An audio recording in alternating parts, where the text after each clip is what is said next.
Hello everyone, welcome back on my YouTube channel Medico Junction. My dear friends, we are learning anatomy of respiratory organs in anatomy physiology. In my last lecture, we learned anatomy of pharynx. Today we are learning the next organ's anatomy, that is the larynx. Okay, this larynx is the part of lower respiratory tract. Larynx is also known as the voice box. This is the short form or another name for the larynx which will help to attain the competitive exams. Now the position of the larynx is lies in the middle or midline of the neck. हमारी neck की midline में present होता है. As well as this larynx is anterior to the esophagus and the 4 to 6 cervical vertebrae. This is the position or location of this larynx और voice box.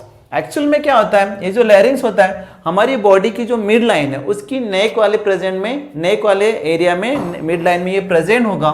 ठीक है. As well as anterior to the oesophagus. Oesophagus means food pipe. जो हमारा food pipe है that is the part of the digestive system. उसके anterior means उसके आगे की ओर प्रेजेंट होता है. ठीक है. हमारी जो नेक है उसमें पहले क्या है, फ्रंट में सामने की ओर लैरिंग्स है और उसके पीछे क्या है, इसोफेगस है.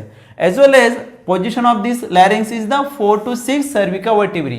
हमारी जो सर्विकल वर्टिब्री है ऑलरेडी मैं आपको लास्ट लेक्चर में बताया कि हमारे नेक में क्या 7 सर्विकल वर्टिब्री होती है. तो उसके 4 to 6 के जो वर्टिब्री का जो एरिया है, जो लोकेशन है, वहां पे क्या प्रेजेंट है, हमारे लैरिंग्स प्रेजेंट होता है. ठीक है. Now cartilages of the larynx. Actually this larynx is made up by the cartilage. ठीक है. Larynx is compose of 9 pieces of cartilage. 9 type के कार्टिलेजेस से ये मिलकर बना होता है. There are 3 cartilages are the single thyroid cartilage, epiglottis and cricoid cartilage are the single cartilages. ठीक है. Remaining 3 kind of cartilages are in paired. Okay, means paired arytenoid cartilage, paired corniculate cartilage and paired cuneiform cartilage. Okay, ये single 3 है और pair में 3 है, means total कितने हो गए, 9 कार्टिलेजेस हो चुके हैं. ठीक है. Out of this 3 paired cartilages, एरिटेनॉइड cartilage is the most important cartilage because this arytenoid cartilage influence the position and tension of the vocal forts. Okay, ये एरिटेनॉइड कार्टिलेज क्या होता है, इन पेयर कार्टिलेज में सबसे ज्यादा इंपॉर्टेंट है क्योंकि क्या करता है ये हमारे जो वोकल फोर्ट्स है उसके लोकेशन को, उसके पोजीशन को और उसके टेंशन को क्या करता है, ये इन्फ्लुएंस करता है. Let's start to learn the cartilages of the larynx. First one is the thyroid cartilage. Thyroid cartilage is also known as the Adam's apple. This is the important point for the competitive exams. Thyroid cartilages are known as the Adam's apple. Actually, this Adam's apple or thyroid cartilage is made up by the 2 plates of hyaline cartilage. ठीक है. hyaline cartilage को 2 plates से मिलकर बनता है and form the triangular shape. 2 plates होती है इस टाइप की ट्राइंगुलर शेप का, उसको शेप देते हैं किसको, ये थायराइड कार्टिलेज के. These thyroid cartilage are present in the both male as well as female. Okay, but in male it is become a broader at a time of puberty due to the influence of the sex hormones like the testosterone and testosterone. Thyroid cartilage male और female दोनों में होता है, लेकिन mails के अंदर puberty के time पर क्या होता है, इसकी साइज लार्जर हो जाती है. ठीक है, like this one is the thyroid cartilages. किसी किसी में ये बहुत प्रॉम्प्टली ये अपीयर होता है. Now next one is the epiglottis. Epiglottis is the one cartilage that is the single cartilage. Okay, that is the part of the लैरिंग्स.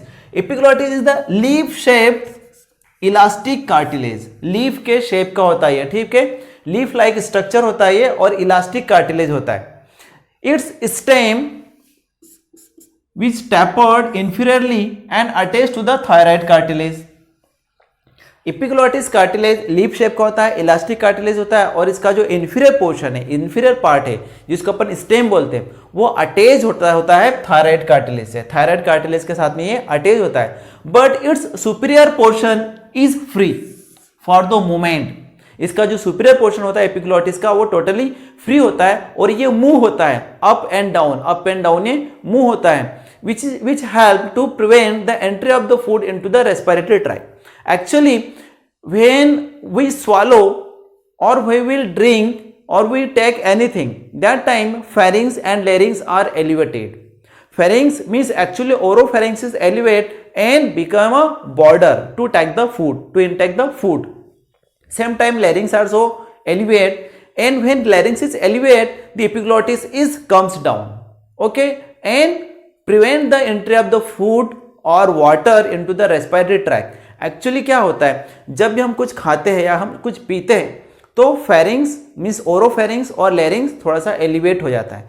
जैसे ही लैरिंग्स elevate होता है तो जो एपिग्लॉटिस है वो फ्लैप जो होता है उसका flap like lip like structure वो नीचे को डाउन होता है, जिसके कारण से क्या होता है जो ग्लॉटिस है वो ब्लॉक हो जाएगी, जिसके कारण से जो फूड है, फूड या वाटर या कोई भी पार्टिकल हमारे रेस्पिरेटरी ट्रैक्ट के अंदर नहीं जा पाएगा.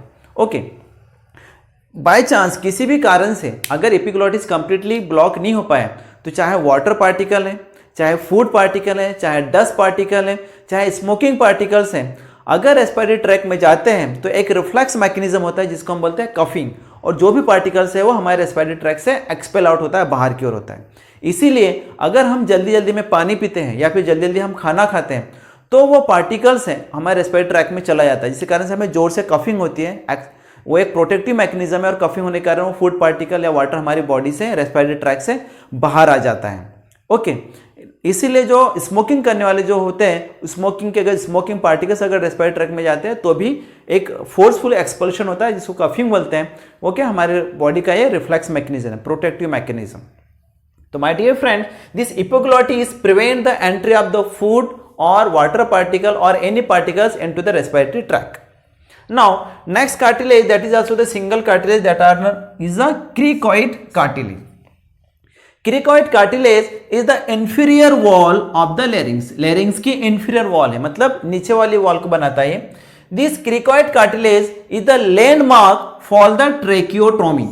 Tracheotomy के लिए क्या है, एक landmark है. Tracheotomy is the tracheotomy is the one medical procedure through which in case emergency cases the respiration is take place. Actually क्या होता है इस ट्रैक्योटोमी में, जो हमारा रेस्पिरेटरी ट्रैक है उसमें क्या होता है, इमरजेंसी मीन सर्जिकल वहां पर ओपनिंग की जाती है, सर्जरी की जाती है, जहां से फिर इमरजेंसी केसेस में रेस्पिरेशन दिया जाता है, जिसको हम बोलते हैं tracheotomy. Now the paired arytenoid cartilage, this is the pair, ये पेयर में होते हैं. ऑलरेडी आई टोल्ड यू कि arytenoid cartilage is the most important cartilage because this influence the location and tension of the vocal force. Okay, हमारा जो occult force है जहाँ से साउंड जनरेट होता है, जहाँ से वॉइस बनती है, वो उसमें क्या होता है, ये एरिटेनॉइड कार्टिलेज अपनी हेल्प देता है. Okay, this arytenoid cartilage is located at the posterior superior border of the cricoid cartilage. ये जो क्रिकॉइड कार्टिलेज है इसके सुपीरियर पोर्शन के पोस्टेरियरली प्रेजेंट होता है arytenoid cartilages. This arytenoid cartilage form the synovial joint with the cricoid cartilage. Actually क्या है, ये जो क्रिकॉइड कार्टिलेज है और एरिटेनॉइड कार्टिलेज है, इन दोनों के बीच में साइनोइयल जॉइंट होता है. और अपन को पता है साइनोइयल जॉइंट क्या होता है, मूवेबल जॉइंट होता है, मूव होने में हेल्प करता है. तो क्या होता है, क्रिकॉइड कार्टिलेज एंड एरिटेनॉइड कार्टिलेज में दोनों के बीच में साइनोइयल जॉइंट है, जिसके कारण से हम इजीली मूव कर सकते हैं लाइक दिस, अपवर्ड डाउनवर्ड. ठीक है, due to the synovial joint in between the cricoid cartilage and arytenoid cartilages. Now next paired cartilage is corniculate cartilage. Corniculate cartilage is present at the apex of each arytenoid cartilage. Arytenoid cartilage के apex में present होते हैं corniculate cartilage. Now last one is a cuneiform cartilage. This one is also paired cartilages, okay, of the larynx. These cuneiform cartilage are the club-shaped elastic cartilage. Club-shaped elastic cartilage and anterior to the corniculate cartilage. ये corniculate cartilage के anterior में होते हैं, elastic cartilage होते हैं और club shape के होते हैं. This cuneiform cartilage are support the vocal folds and epiglottis. Epiglottis and vocal folds को क्या करता है, क्यूनिफॉर्म कार्टिलेज सपोर्ट करता है. तो my dear friend, this one is the brief anatomy of larynx. Again I would like to request to all of you, please watch whole video. Okay, like and share and subscribe my channel. As well as my dear friends, again I would like to request to all of you, if you want to write down the notes, please go into the description of this video and write down your notes for the subjective exams. Thank you.